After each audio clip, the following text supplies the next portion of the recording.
Moradores fecham uma via e cobram reforma de um posto de saúde que, segundo eles, espera por melhorias há anos. 2 acidentes de trabalho em menos de uma semana acendem um alerta.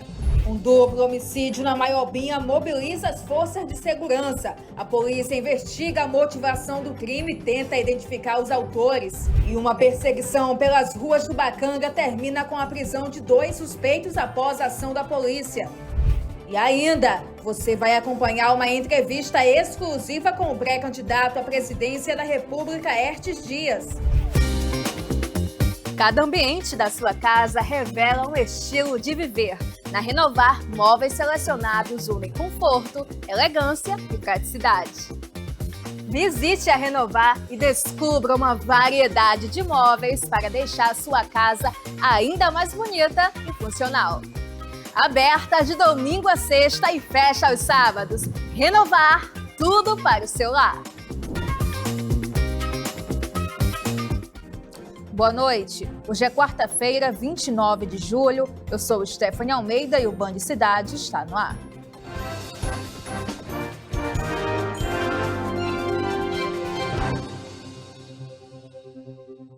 Uma mulher segue internada em estado grave após ter o corpo incendiado, segundo a polícia, foi pelo ex-companheiro no município de Rosário.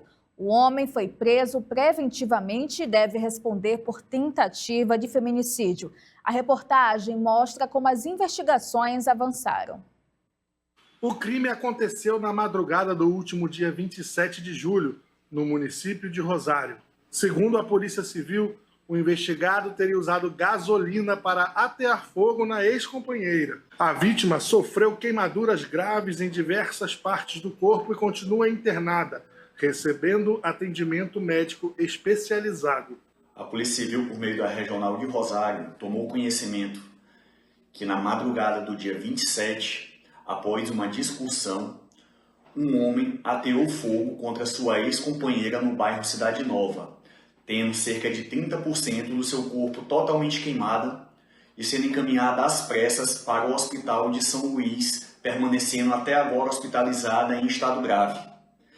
De base nessas informações, a Polícia Civil representou no mesmo dia ao Poder Judiciário a representação do pedido de prisão preventiva do autor. Logo após o crime, a Delegacia Especial da Mulher iniciou as investigações e reuniu os primeiros elementos de prova. Diante da gravidade do caso, a polícia representou pela prisão preventiva do suspeito. O pedido foi aceito pela Justiça e o homem foi localizado e preso nesta quarta-feira, durante a Operação Mulher Segura. Fizemos uma força-tarefa junto à imprensa, ao Ministério Público, para localizar esse indivíduo. E na tarde de hoje, dia 29, foi dado cumprimento a esse mandado de prisão preventiva. O investigado foi encaminhado ao sistema prisional, onde permanece à disposição da Justiça. A Polícia Civil segue acompanhando o caso, enquanto a vítima continua internada em estado grave. A paciência dos moradores da Vila Coquilho chegou ao limite. Cansados de esperar pela reforma do posto de saúde, eles voltaram a protestar e decidiram interditar o acesso à unidade. A comunidade cobra a assinatura da ordem de serviço e afirma que só vai encerrar a mobilização quando houver uma resposta concreta.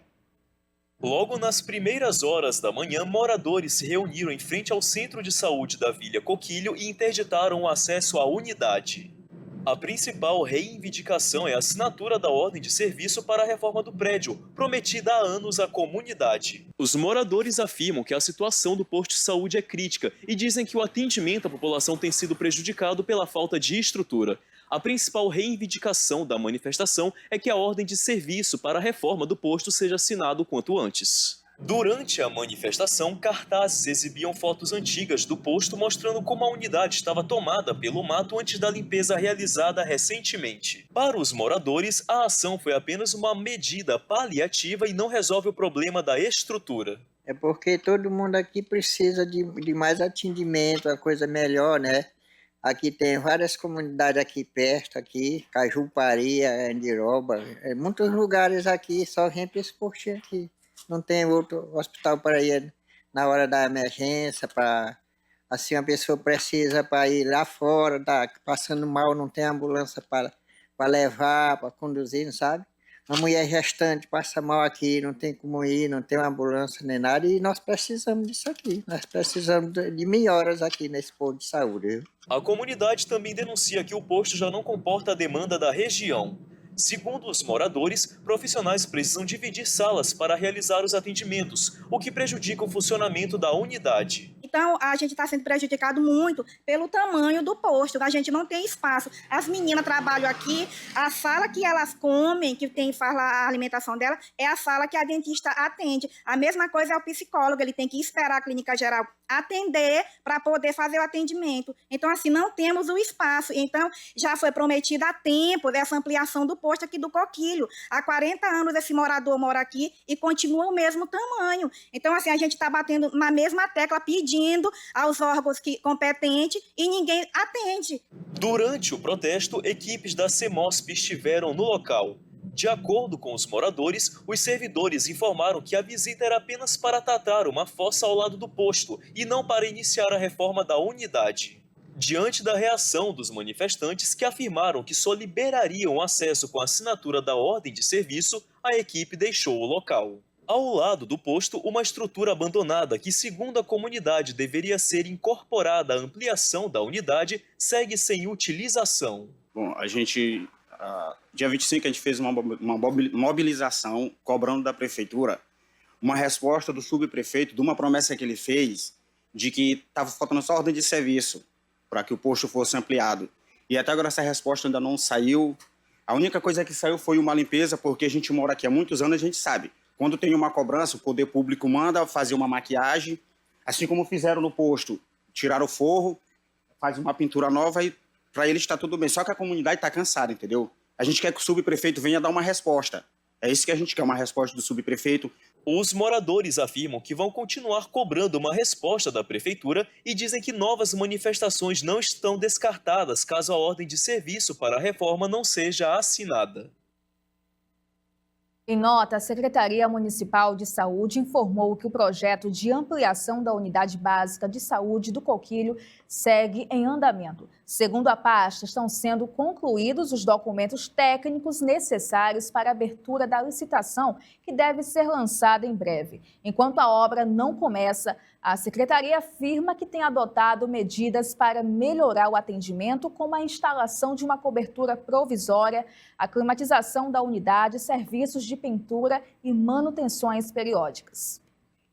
Olha, em menos de uma semana, 2 acidentes de trabalho chamaram a atenção aqui no Maranhão. Um deles deixou um funcionário ferido, o outro terminou em morte. Os 2 casos levantam um alerta sobre a importância da prevenção no ambiente de trabalho.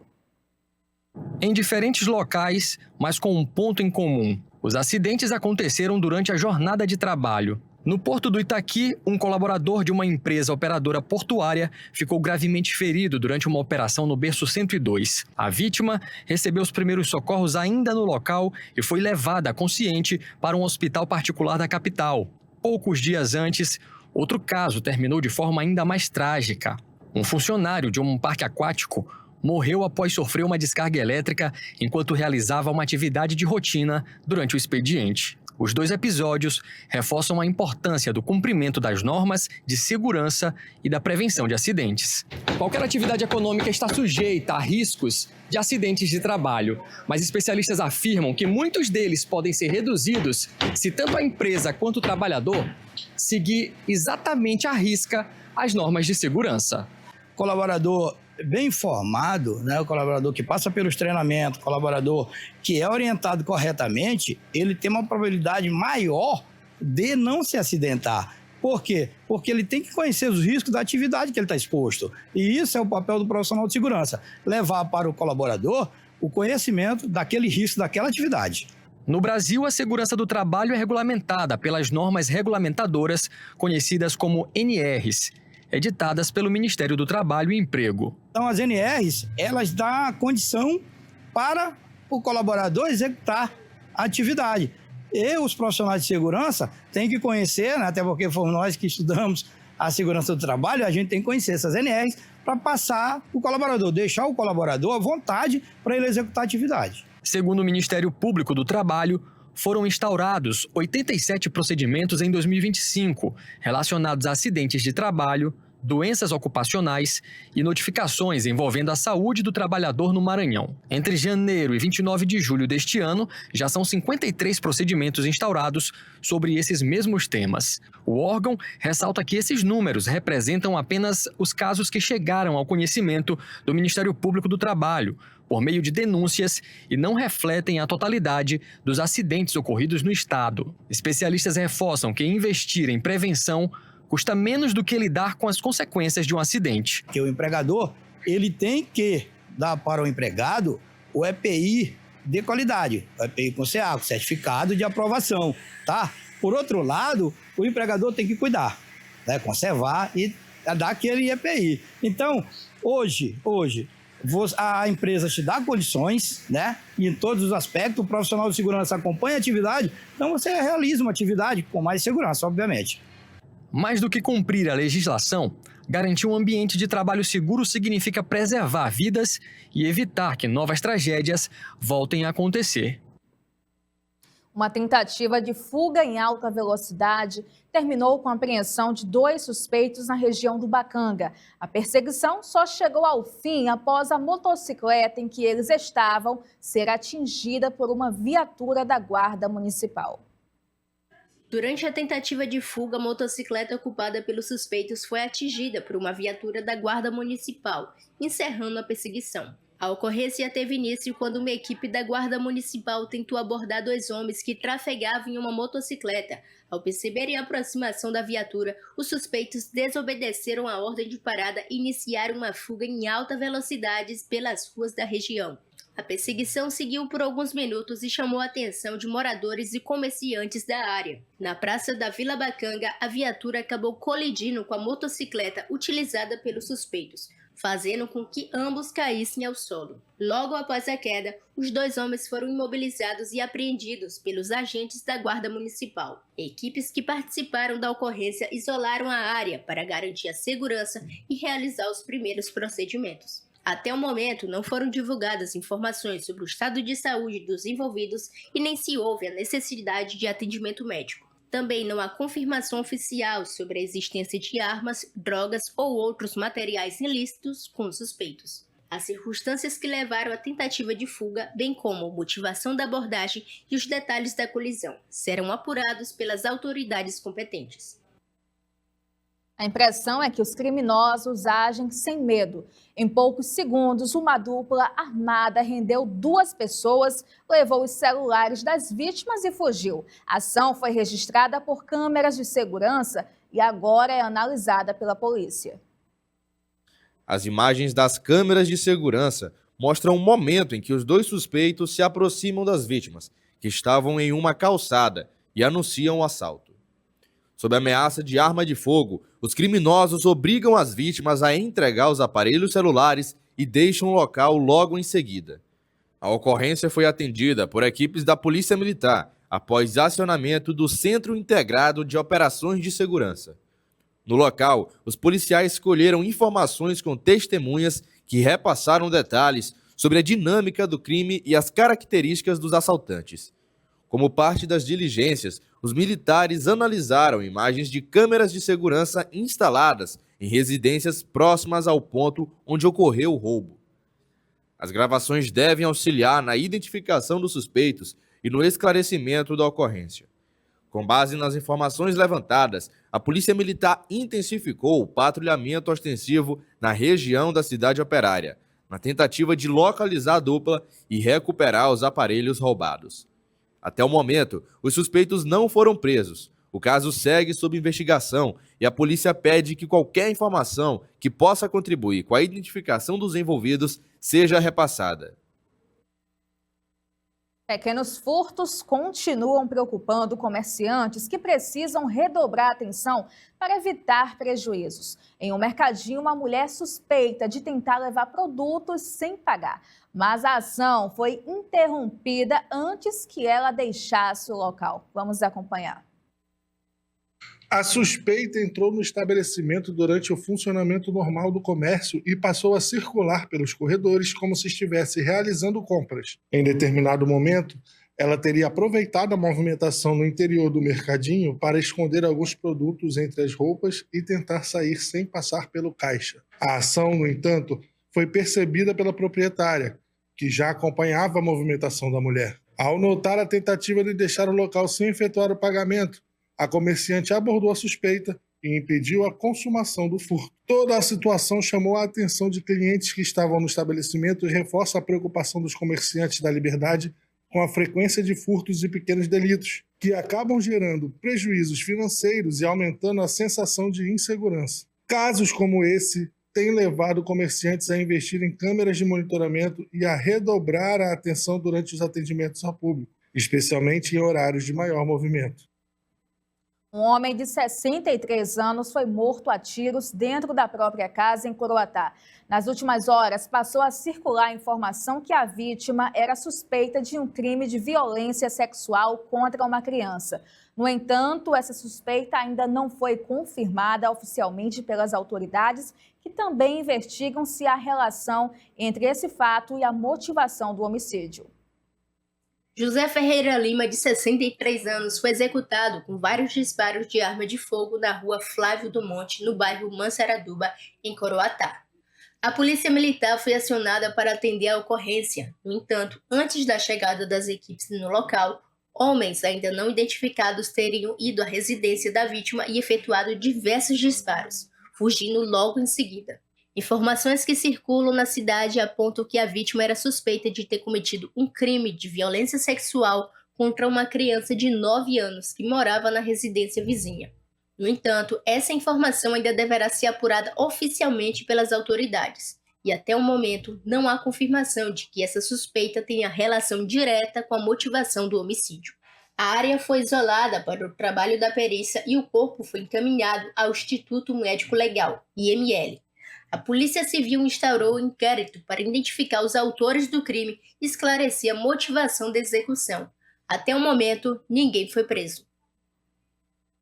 E no próximo bloco, você vai acompanhar duplo homicídio na Maiobinha mobiliza forças de segurança.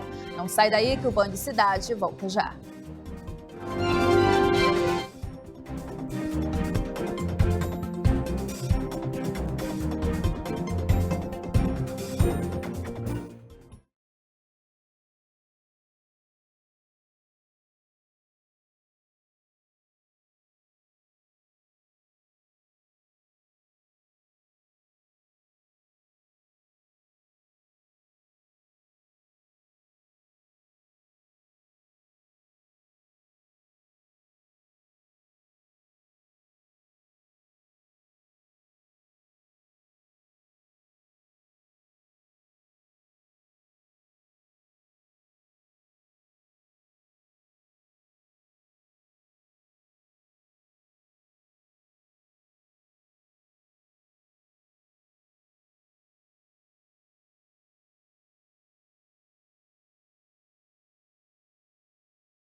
6h22. 2 pessoas foram encontradas mortas na região da Maiobinha. O caso é tratado como duplo homicídio e mobilizou equipes da Polícia Militar, da Perícia Oficial e do Instituto Legal Médico. Agora, a Polícia Civil trabalha para esclarecer a autoria e a motivação do crime. Equipes da Polícia Militar foram acionadas para atender a ocorrência e isolar o local até a chegada da Perícia Oficial e do Instituto Médico Legal, responsáveis pelos primeiros levantamentos e pela remoção do corpo. Até o momento, a identidade da vítima e as circunstâncias do crime não foram oficialmente divulgadas. A motivação e a autoria do homicídio ainda são desconhecidas. A Polícia Civil iniciou as investigações e trabalha para esclarecer o caso, identificar os autores e entender o que levou à morte. Novas informações deverão ser divulgadas à medida que o inquérito avançar.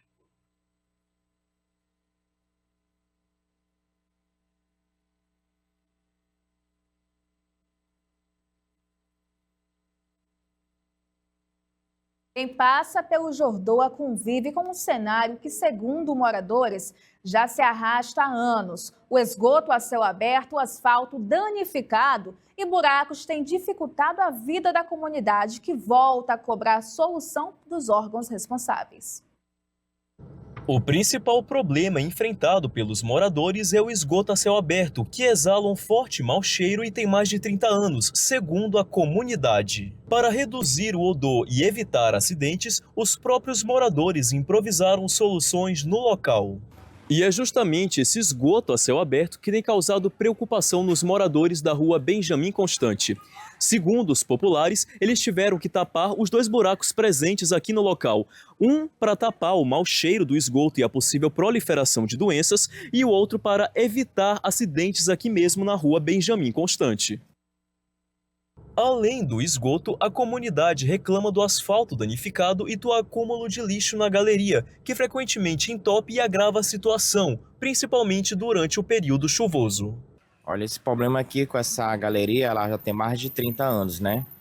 A gente vê que aqui os moradores da rua Benjamin Constante, eles reclamam constantemente, né? Referente a essa galeria, esse esgoto aqui, né? Que produz um mau cheiro intenso, né? E aí eles colocaram até aquelas tábuas ali, para aquelas portas, para que tampe o buraco. Porque realmente é uma situação difícil, né, dessa galeria aqui. Então, eles reclamam da infraestrutura, que a rua tem buracos, né? E também reclamam do esgoto, que produz muito mau cheiro e incomoda eles aqui, né? Então, ali vocês percebem que eles fizeram aquela grade ali, ó, de proteção, porque o lixo que vem voando dos outros locais, eles acabam acumulando ali, ó, na galeria. E às vezes entope, né? E aí, às vezes, quando não é o esgoto lá em cima, é o outro esgoto aqui em cima que fica estourando. Os problemas não se limitam à rua Benjamin Constante. Poucos metros adiante, na Estrada da Vitória, os buracos também preocupam moradores e motoristas que passam diariamente pela região. Estamos precisando de estrutura na rua, de saneamento básico na rua, porque quando chove, derriba o meio-fio e precisamos, a prefeitura largou, a prefeitura só aparece aqui tempo de eleição. Quando está perto de eleição, eles mandam. Mas sem não ser da eleição, eles não aparecem aqui para fazer benefício nas ruas, no hospitais, estão precisando de remédio, em várias coisas, nas escolas, no município eu escuto aqui na televisão, está uma negação. A comunidade pede que a CAEMA realize a manutenção da rede de esgoto e que a prefeitura recupere o asfalto da via, considerado um importante acesso para moradores, estudantes e para quem segue em direção à feira do João Paulo. Que eles pedem que a CAEMA possa comparecer no local, possa organizar, né, que a prefeitura de São Luís contemple também essa rua, que também é um acesso importante para a feira do João Paulo, para a escola. E também que possa fazer o recapeamento asfalto, tapa-buracos, né? Porque a gente vê que tem alguns buracos aqui também na via.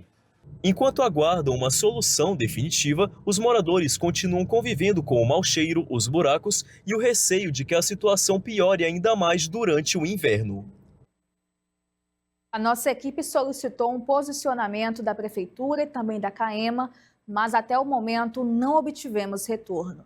E agora vamos falar do tempo depois das rajadas de vento que atingiram São Luís nesta quarta-feira, Vamos saber como fica a previsão para esta quinta. Será que o tempo continua instável? Em São Luís, a quinta-feira começa com sol entre muitas nuvens. À tarde, aquela previsão de pancadas de chuva com trovoadas. E à noite, o tempo deve voltar a firmar. As temperaturas variam de 26 a 31 graus. Já em Barra do Corda, o tempo fica firme durante todo o dia, o sol entre algumas nuvens e sem previsão de chuva. A mínima é de 21 e a máxima de 33 graus. Já em Imperatriz, o cenário é parecido. Sol com algumas nuvens, tempo seco e nenhuma chance de chuva na região tocantina. Os termômetros variam entre 23 a 34 graus. Já em Chapadinha, Maranhão, o dia também será de tempo estável. Com sol e névoa fica fraca ao amanhecer. A temperatura fica entre 24 e 34 graus. E a gente segue acompanhando a previsão do tempo do nosso estado. Fica sempre aquela dica da hidratação, da água, que é mais do que essencial. E no próximo bloco, você vai acompanhar uma entrevista exclusiva com o pré-candidato à presidência da República, Aertes Dias. Não sai daí que o Band Cidade volta já.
6 horas e 33 minutos, voltamos com o Band Cidade. E nos estúdios aqui do nosso Band Cidade, o professor e pré-candidato à presidência da República pelo PSTU, Aertes Dias. Seja muito bem-vindo à nossa bancada mais uma vez. Obrigado, Stephanie, por mais esse convite. As pessoas que estão acompanhando, uma honra muito grande estar presente aqui, porque a gente sabe que esse processo não é democrático e a Band aqui do Maranhão foi a primeira a convidar a gente quando foi anunciada a nossa pré-candidatura. Então, estou muito honrado de estar aqui. Com certeza. Antes de falar das propostas, eu queria saber por que o senhor decidiu colocar o seu nome à pré-candidatura à presidência da República. Antes de falar isso, eu queria falar uma coisa muito importante aqui, tá? Eu queria aqui prestar toda a solidariedade à comunidade do Coroadinho, que inclusive eu conheço e já tive trabalho lá. Estou falando isso porque veio aqui no Maranhão o pré-candidato Renan Santos e disse que o Coroadinho era um pedaço do inferno. O Renan Santos não está preocupado em combater facções criminosas. Saiu agora na imprensa nacional um escândalo de que a cúpula da PM de São Paulo, 2 coronéis, inclusive um comandante-geral da PM e outro do BOPE, estão com relações com uma facção criminosa de São Paulo. O Renan Santos, até o momento, não falou absolutamente nada. Atenção, Maranhão. O Renan Santos veio aqui para criminalizar comunidades pobres, comunidades negras, como o Coroadinho, que inclusive está cotado para ser um dos maiores quilombos urbanos do Brasil. E eu quero desafiar o Renan Santos a fazer um debate comigo para debater segurança pública, seja aqui no Maranhão, seja em São Paulo. Em relação à sua pergunta, a minha pré-candidatura ela é produto de uma análise que o nosso partido faz do mundo e do Brasil nesse momento. E, na nossa análise, o Brasil está passando por um processo de decadência muito profundo, de recolonização dentro da divisão internacional do trabalho. A tarefa que o Brasil cumpre é justamente de se especializar em produção de commodities, de matéria-prima, abandonando parcialmente a produção industrial. E nesse processo de reprimarização que o Brasil se encontra, nessa divisão internacional do trabalho, da decadência do Brasil, se expressa no que nós temos hoje de aproximadamente 75 milhões de trabalhadores fora do mercado formal de trabalho, desempregados ou subempregados. O nosso programa, que é produto dessa análise, é justamente para reverter essa situação, para que a classe trabalhadora tome esse programa em suas mãos e consiga reverter o processo de decadência do Brasil, que já vem se estendendo já há algum período. Quais medidas poderiam ser feitas para reverter esse quadro, por exemplo? Então, veja, primeiro, o Brasil tem 54 milhões de pessoas passando fome, que eles chamam de insegurança alimentar. Nós achamos que não é possível o Brasil ser o maior exportador de alimentos, o 4º maior produtor de alimentos, exportando alimentos que daria para alimentar quase 1 bilhão de pessoas e ter essa quantidade de pessoas passando fome. Nós estamos defendendo a expropriação do agronegócio, reforma agrária sob o controle dos trabalhadores e a produção de alimentos, o que seria básico, tem que servir em primeiro lugar para saciar a fome do povo brasileiro e ainda daria para exportar para outros países que enfrentam situações parecidas com a nossa, mas que não tem uma produção tão vasta como essa. Uma outra medida que a gente está defendendo é a redução da jornada de trabalho, acabar com essa jornada semi-escrava de trabalho, sem redução de salários e sem redução de direitos. Veja, o Brasil tem uma jornada de trabalho tão extenuante que acaba provocando acidentes de trabalho. Por ano, no Brasil, cerca de 800 mil trabalhadores são afastados porque sofrem algum tipo de acidente, como aconteceu essa semana no porto do Itaqui, em que um trabalhador teve a perna amputada, inclusive queria prestar solidariedade aqui a ele, queria prestar solidariedade também à família desse trabalhador. Além de que a gente vai estatizar o sistema financeiro, tá? Nós vamos fazer auditoria da dívida pública, suspender o pagamento da dívida pública, porque essa dívida não foi contraída pelos trabalhadores que pagam 90% dos impostos, e o pagamento dessa dívida significa que não tem verba suficiente para os serviços públicos, saúde, educação, saneamento básico, segurança e assim sucessivamente. Diante disso, quais são as principais bandeiras que o senhor pretende defender durante essa pré-campanha? Então, além dessas tarefas aí, veja, Stephanie, nós estamos discutindo hoje a necessidade, por exemplo, do Brasil garantir a sua soberania nacional. Nós temos uma polarização, de um lado a extrema-direita aí, liderada por Flávio Bolsonaro, do outro lado a Frente Ampla, liderada por Lula. A extrema-direita quer aprofundar a decadência do país. Tanto é que, nesse momento, Eduardo Bolsonaro está nos Estados Unidos articulando o ataque de Trump contra a soberania do nosso país, assim como o próprio Flávio fez. O PT, como governou durante 17 anos, são 17 anos de governo do PT, o PT é parte responsável pela decadência do país. Portanto, não tem como reverter isso. O que nós estamos propondo?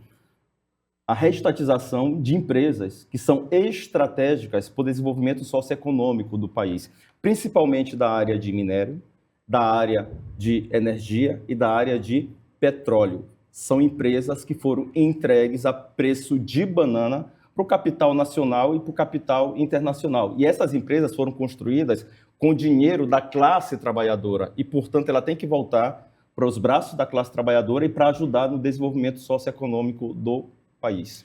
Pois é, em uma entrevista recente, o senhor falou que o presidente Lula lidera contra a classe trabalhadora. Quais são os principais pontos dessa crítica? Olha, o PT de hoje não é o PT da década de 90. Então, além de contribuir para esse processo de decadência do país, o PT cometeu um crime, na nossa opinião, que foi deseducar a classe trabalhadora a confiar nas suas próprias forças. É isso que nós chamamos de conciliação de classes. Uma das tarefas centrais nossa, dentro da apresentação desse programa, que ele parte das necessidades objetivas da classe trabalhadora, que é por emprego, que é por salário, que é por terra, que é por transporte, que é pelo direito à vida, por exemplo, das mulheres, porque a cada ano bate recorde caso de feminicídio nesse país.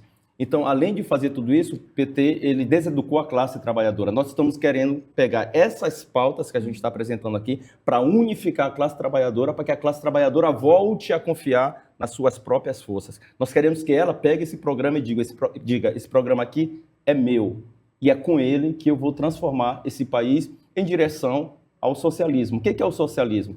É uma forma de organização social em que a produção ela não esteja subordinada ao mercado, mas ela esteja subordinada às necessidades objetivas dos trabalhadores e das trabalhadoras. Apesar das críticas, muitos eleitores enxergam o PT como o principal adversário do bolsonarismo, Isso. por exemplo. Como é que fica o PSTU nesse meio? Então, a gente está apresentando um programa que rompa com essa polarização, porque, como eu expliquei, veja, possivelmente, Stephanie, essa seja uma das eleições mais despolitizada dos últimos anos. Sabe por quê? Porque a extrema-direita diz o seguinte, basta derrotar o PT, está tudo resolvido. O PT diz o seguinte, basta derrotar a extrema-direita, está tudo resolvido. E nenhum desses dois polos estão discutindo isso que a gente está discutindo aqui. Nós estamos enfrentando a maior crise do capitalismo desde 1929. A maior crise, nós temos aí quase 80 milhões de pessoas fora do mercado formal de trabalho, pessoas passando fome nesse país, um processo profundo de desindustrialização. Não existe um debate profundo sobre como reverter essas questões estruturais do Brasil. Então, por isso, também, nós temos uma crítica muito pesada ao PT. Nós não achamos que o PT é igual à extrema-direita. A extrema-direita tem como objetivo tentar dar um golpe de Estado para aprofundar mais ainda a decadência do Brasil e a dependência do Brasil em relação aos Estados Unidos. Mas nós achamos que o PT hoje é uma ferramenta que não serve mais para a luta da classe trabalhadora em direção à sua emancipação. Ainda falando do partido, o senhor afirmou que o sistema eleitoral favorece partidos maiores e que o PSTU fica fora dos grandes debates. Na sua avaliação, o modelo atual garante essa desigualdade e favorece outros partidos? Então, veja, isso não é festa da democracia.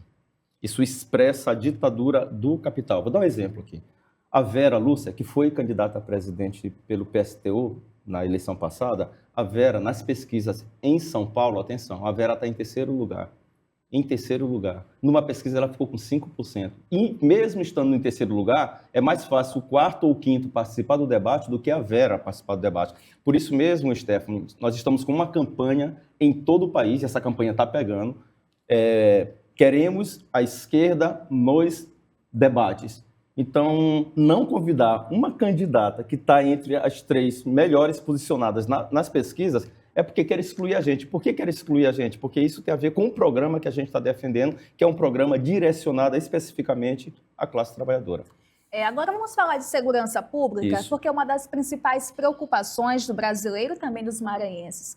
Qual a medida o PSTU deve tomar? Então, veja, tem um debate sério sobre segurança pública, que é a caracterização das facções criminosas como organizações terroristas. Atenção, quem quer fazer isso não está querendo resolver o problema do Brasil.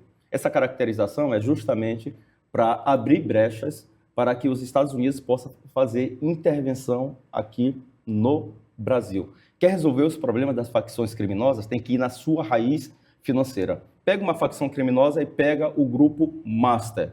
Qual a diferença que existe entre eles? É que as facções, esses grupos se apresentam como facções criminosas e objetivam o lucro. O grupo Master se apresentava como um grupo empresarial, mas utilizava métodos do crime organizado. O que a gente tem que fazer? Tem que ir na raiz financeira desses grupos. Indo nas raízes financeiras desse grupo, ao invés da gente estar indo para o Coroadinho, tá promovendo massacre no Capão Redondo, na Penha, a gente vai para Faria Lima, porque é lá que eles fazem as operações. Segundo, desmilitarização da polícia. Atenção, a Fundação Getúlio Vargas, há uns 10 anos atrás, fez uma pesquisa em que mais de 70% dos policiais eram a favor da desmilitarização. O que significa isso? A polícia militarizada significa que ela é subordinada ao Exército. Subordinada ao Exército significa que os policiais não têm os mesmos direitos dos cidadãos. Não pode, inclusive, discordar, por exemplo, do seu superior, não pode se filiar a um sindicato, não pode se filiar a um partido, não pode ter direitos políticos. E a pressão sobre ele é tão grande que a maior parte de crimes, de mortes de policiais não é nem confronto, é por suicídio, porque a pressão dentro da corporação é muito grande. Então, a gente defende a desmilitarização, a unificação das polícias para que a gente possa ter atuações mais inteligentes no combate ao crime organizado.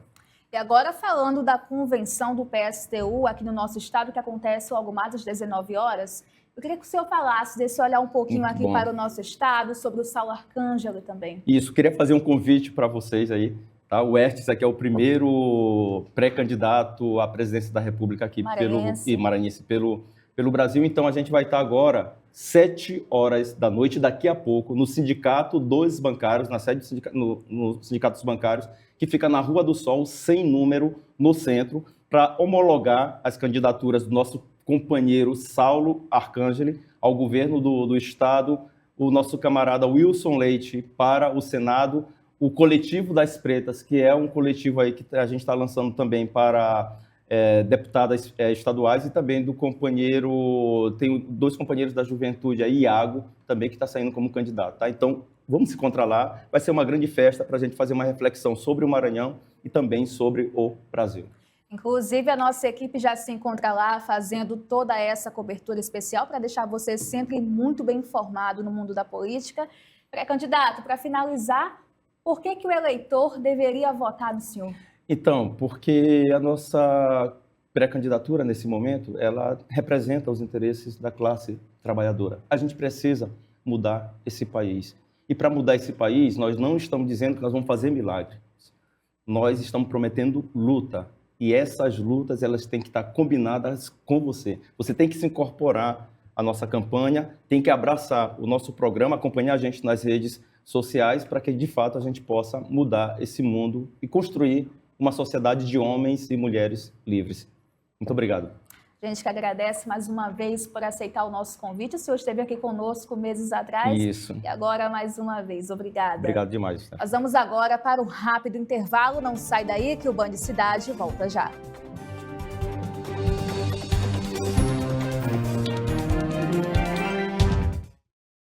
Uma foto? Pronto.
6h50, voltamos com o Band Cidade. As convenções partidárias continuam movimentando o cenário político maranhense.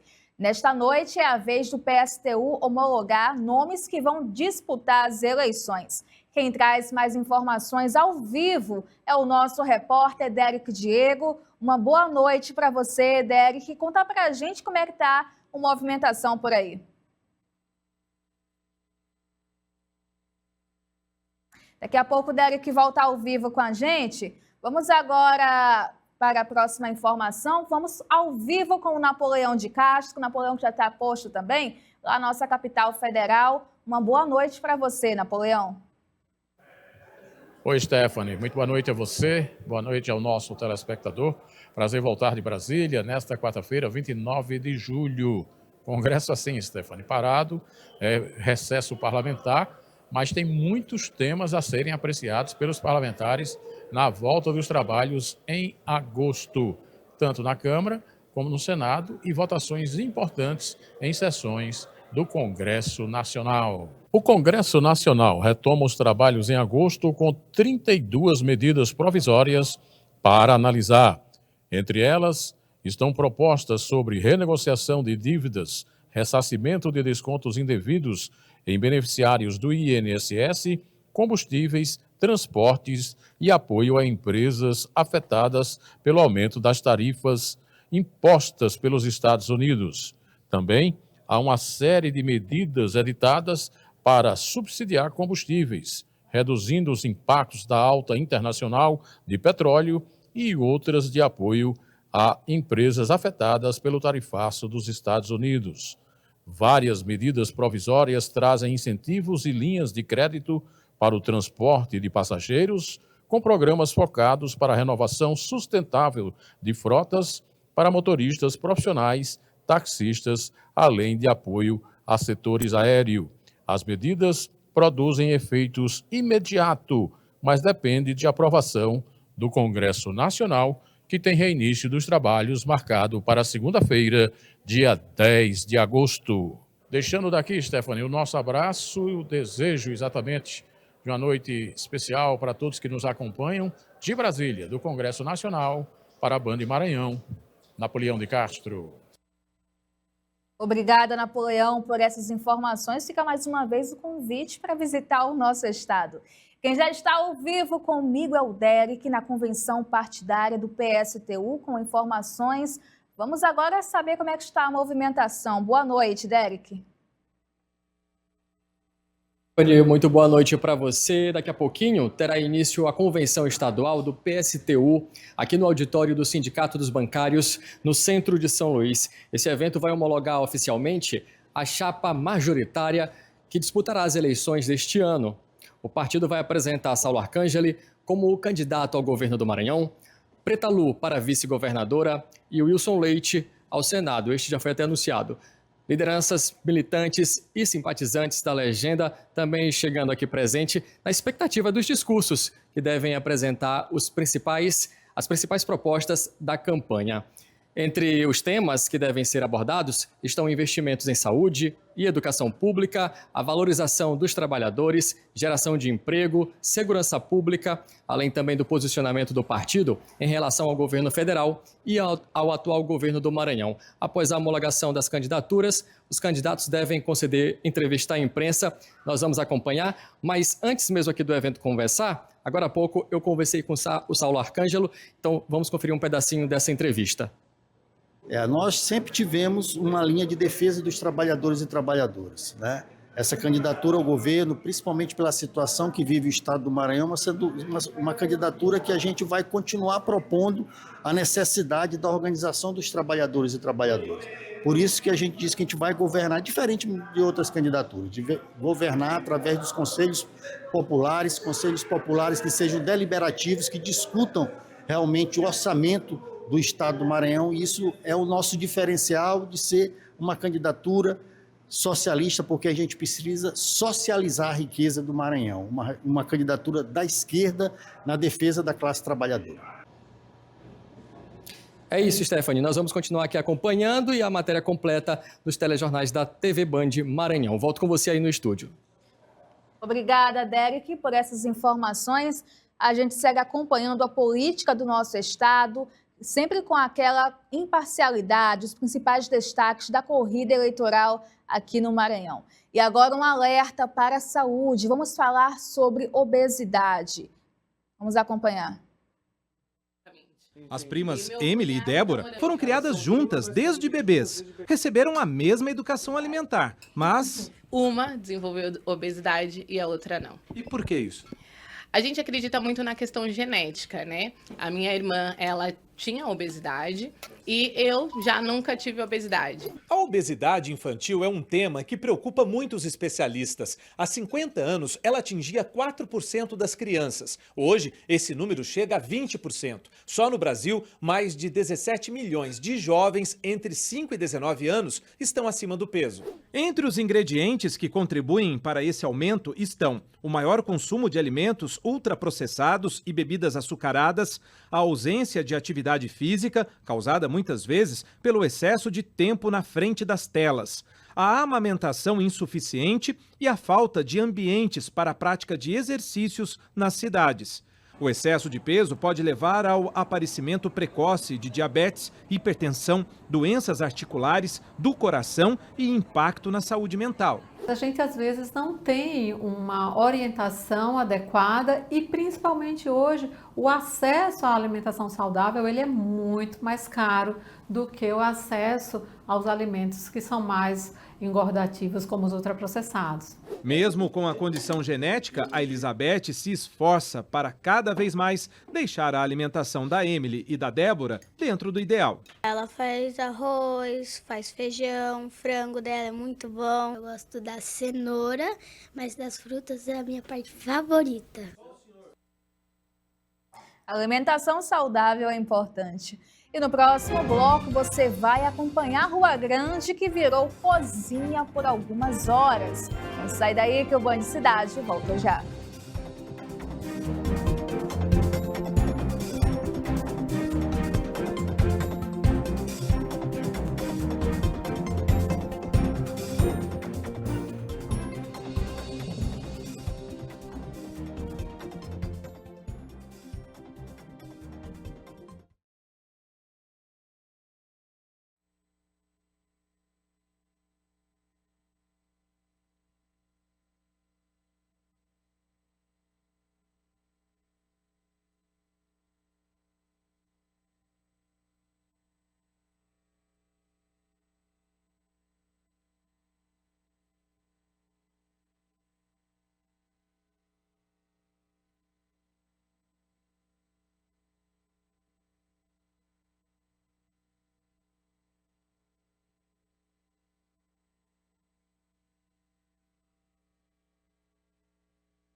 7h02. A Rua Grande virou cozinha por algumas horas. O participante da 13ª temporada do MasterChef, Giovanni Trevisan, escolheu o centro de São Luís para preparar um prato típico maranhense e aproximar a gastronomia de quem passava pelo local. Armando Berlê foi até lá e mostrou pra gente como é que foi isso.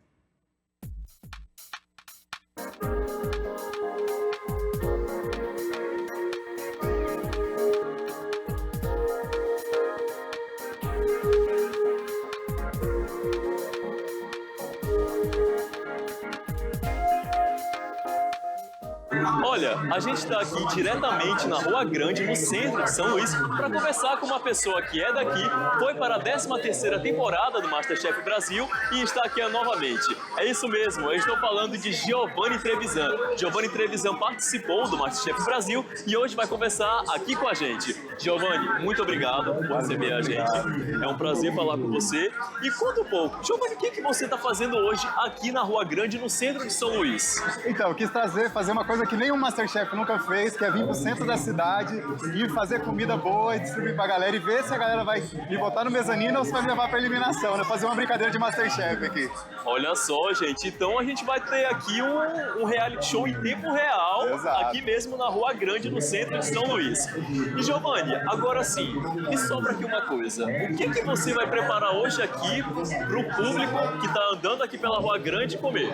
Então, a ideia é fazer um prato bem regional mesmo, bem típico. Vou fazer um peixe frito no óleo de babaçu e um chibé mesmo, assim, bem raiz, pra ter uma comida gostosa aí de sustância pra todo mundo.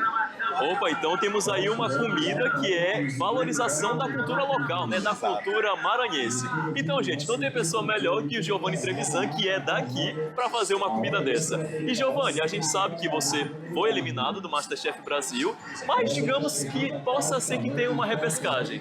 Como você vai topar participar dessa repescagem, se tiver nessa temporada do MasterChef Brasil? Com certeza, tô nessa esperança, né? Eu quero que tenha repescagem, tô estudando muito, né? Quero, inclusive, que as pessoas experimentem minha comida para ter um repertório maior ainda. E eu espero que tenha repescagem. Se tiver, pode ter certeza que eu vou fazer de tudo para entrar.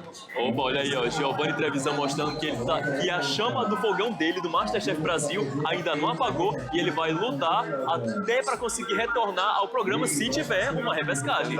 E aí, Giovanni, vamos ver como é que vai ser a montagem desse prato aí que vai... Olha, eu já tô ficando com fome só de pensar que eu vou poder comer ele daqui a pouco. Exato. E aí, pessoal, vamos acompanhar todo esse trabalho do Giovanni e montar o filé de peixe com chibé, não é? Isso. Então, vamos acompanhar como ele vai montar esse prato? Na receita, o peixe pedra é temperado com vinho branco, limão, pimenta do reino, sal e um preparo à base de cebola, alho e pimenta de cheiro. Para acompanhar, o chefe prepara o chibé com água, farinha, tomate, cebola, cheiro verde e pimentas, resgatando um dos sabores mais tradicionais da culinária maranhense. Depois de frito, o peixe ganha uma casquinha dourada e crocante por fora, mas mantém a carne macia e suculenta por dentro, completando a combinação com o chibé. E claro que não poderia faltar um camarãozinho para completar o prato.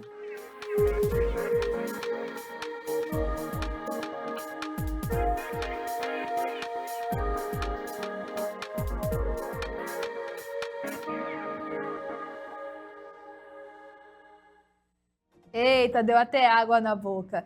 Nós vamos agora para um rápido intervalo. Fique agora com imagens ao vivo da convenção do PSTU. Voltamos já já.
7h11.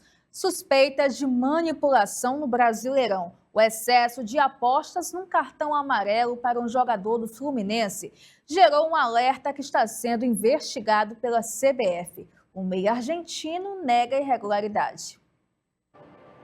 Fluminense e Bragantino se enfrentaram na 12ª rodada, no dia 17 de julho, no Maracanã. Nos acréscimos da partida, houve uma confusão que terminou com 2 jogadores expulsos e outros 3 punidos com cartão amarelo. E justamente um desses cartões vem sendo alvo de investigação. Uma casa de apostas reportou um volume anormal de entradas para Lúcio Acosta, meia do Fluminense, ser punido. A Sport Radar, empresa contratada pela FIFA para monitorar o Brasileirão, foi avisada e enviou o caso à CBF. A entidade afirmou que menos de 72 horas após receber o alerta, compartilhou o caso com a Polícia Federal, com o Ministério Público do Rio e com a Justiça Desportiva, e que solicitou à FIFA um relatório com mais informações. Até o momento não há prova ou indício do envolvimento de Lúcio Acosta. O argentino nega qualquer participação em manipulação. Enquanto a investigação segue, o Fluminense manterá o jogador treinando e jogando normalmente. Acosta não é o primeiro jogador a ser investigado em casos assim. Recentemente, o atacante Bruno Henrique, do Flamengo, foi acusado de forçar cartão para beneficiar apostadores e familiares. Depois de um longo processo, ele foi suspenso por 12 jogos e condenado ao pagamento de uma multa de R$100 mil. O meia Lucas Paquetá também foi acusado de forçar cartões quando jogava pelo West Ham, da Inglaterra. Depois de quase 2 anos de investigação, acabou absolvido pela Federação Inglesa. Já o Maranhão inicia a preparação para encarar o Brusque em casa. Festa no futebol feminino maranhense. O Pitanguense levantou a taça do Campeonato Maranhense Sub-17 após golear o Luminense por 4-1, na final realizada no estádio Nhozinho Santos. E o jogo começou bastante movimentado, com as duas equipes buscando o ataque, mas quem saiu na frente foi o Luminense. Após o pênalti marcado, Átila cobrou com categoria e abriu o placar. Mas a resposta do Pitanguense veio logo em seguida. Depois do empate, a equipe cresceu na partida e contou com o brilho da artilheira Manuzinha, que acertou um golaço da entrada da área para virar o jogo. Ainda no primeiro tempo, em uma cobrança de falta, a goleira Monique falhou e o Pitanguense ampliou a vantagem. Na etapa final, o Luminense tentou diminuir o prejuízo e foi para cima, mas encontrou dificuldades para criar chances claras. Melhor para o Pitanguense, que aproveitou os espaços e Manuzinha marcou o segundo gol dela na partida. E Vitorinha fechou a goleada. Fim de jogo, Pitanguense 4, Luminense 1. E o campeão maranhense sub-17 foi o Pitanguense. Se não fosse que a gente não estaria aqui, estou muito feliz de conseguir o que a gente mais queria, o título a gente trouxe.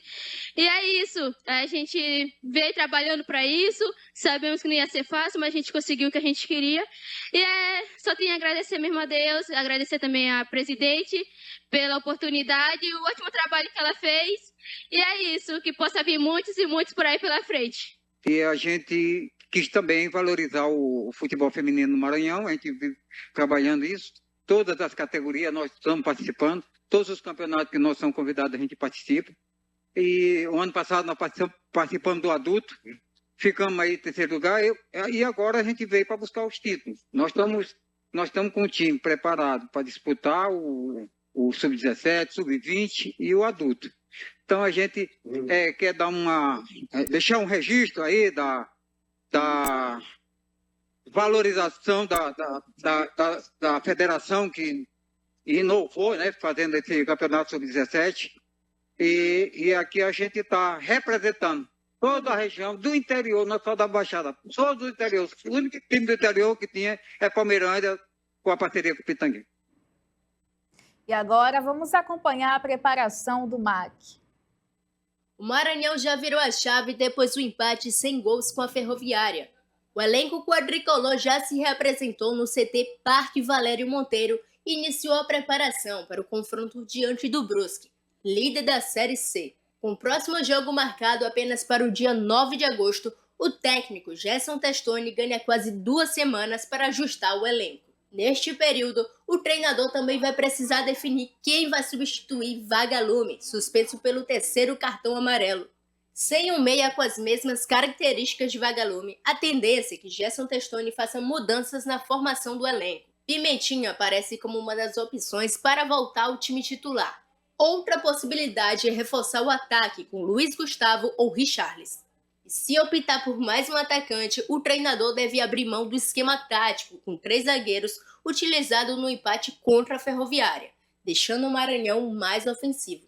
E se caso Richarlison for o escolhido, o atacante pode ganhar sua primeira oportunidade como titular no quadricolor. Na tabela, o Maranhão segue na 16ª posição com 18 pontos. E pela frente o desafio daqueles, o líder do campeonato. Mas até a bola rolar no Castelão, o quadricolor ainda tem um tempinho para acertar os últimos detalhes e buscar um resultado que pode mudar o rumo da temporada na Série C. E as principais informações do esporte você acompanha amanhã no Jogo Aberto Maranhão a partir do meio-dia. O Band Cidade de hoje vai ficando por aqui. Uma boa noite para você. Amanhã estamos de volta às 18 horas. Até lá. Tchau, tchau.